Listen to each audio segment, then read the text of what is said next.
You have these different kingdoms fighting each other, and you got to go through Canaan.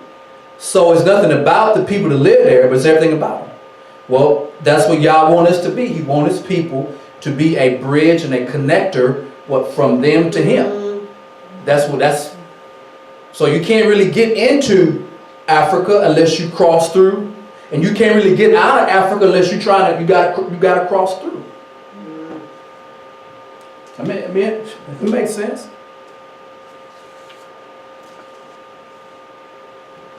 Racial grouping again. We talked about this in the book I did previously. These four descendants of Ham are known to have become nations on the African continent. Cush would have been Ethiopia, Abyssinia, and parts of modern-day Sudan. Not all, just parts, just small parts of it. Mitzrayim would have been known as Egypt or Kemet. Therefore, the idea that Ham and his sons started all the peoples of the earth, who we would deem as black, is absurd and falsely represented. Page 89. Okay, so we have four nations represented in one spot, right? We don't have multiple people all over. All right. Into Africa we go. This continent should be looked at in its entirety, especially in regards to its boundaries and how close the sons of Ham and Shem interacted. This will also give us a better understanding of the different routes Israelites took over the centuries when they went into Africa through Egypt or down the Arabian Peninsula. Okay, that's page 90. So there are different routes, but the most main one is going from Palestine into Egypt, going down the Nile. This was another route from Israel to Yemen to southern Saudi Arabia and cross over into Ethiopia. That is very, very true. This was probably the more prevalent route, going that way, because if I ain't got a lot of money, I probably can't afford a boat ride to get across. I just, I can get in there, but I can't go that way. I'm gonna stop in Yemen. Okay. Biblical references. Israelites going into Africa. We have Abraham. Before he became Abraham. Abraham went into Egypt. Why? Because of famine. Joseph went into Egypt. Why? Sold as a slave. Israel, Jacob went to Egypt. Why? Because of famine. Jeroboam, son of Solomon, went into Egypt. Why? Fear of his daddy. Uriah, right? Prophet, went into Egypt. Why? Fear of King Jehoiakim. The King Jehoiakim went down there and found him, pulled him back out and put something to him. Judean nobility, we read all in Jeremiah, went into Egypt. Why? Fear of the Babylonians. Joseph, Miriam, Yahshua went into Egypt. Why? Fear of Herod. Come on.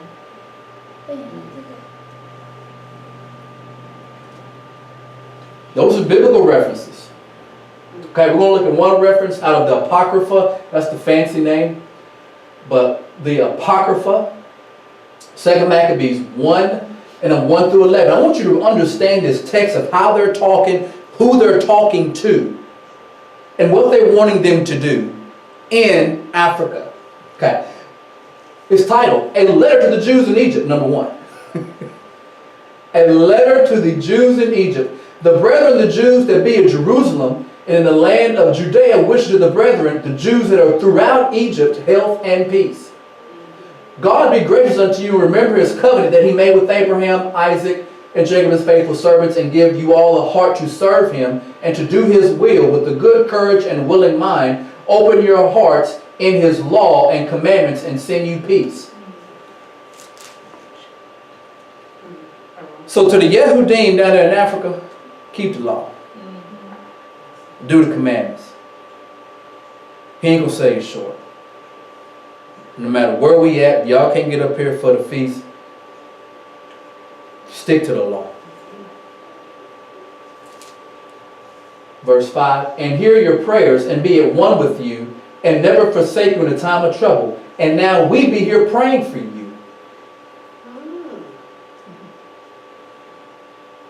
Remember what they said to Mashiach?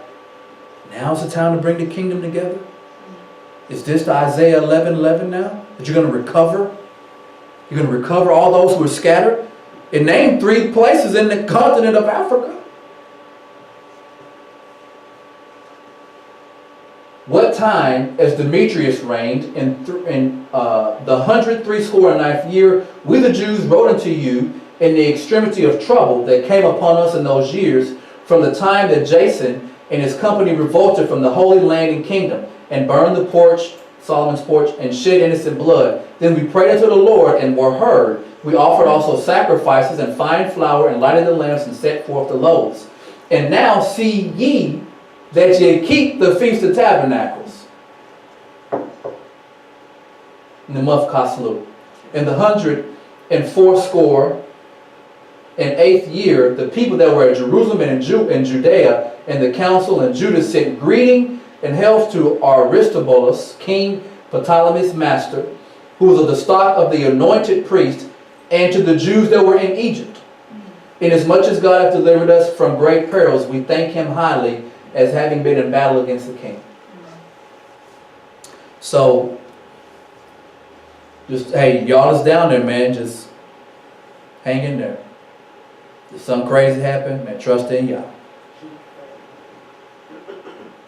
Hang in there. Hang in there. Hang in there.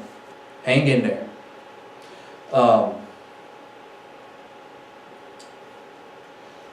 We'll take a small break here, and then we'll pick up, and we'll pick back up. Stretch your eyes.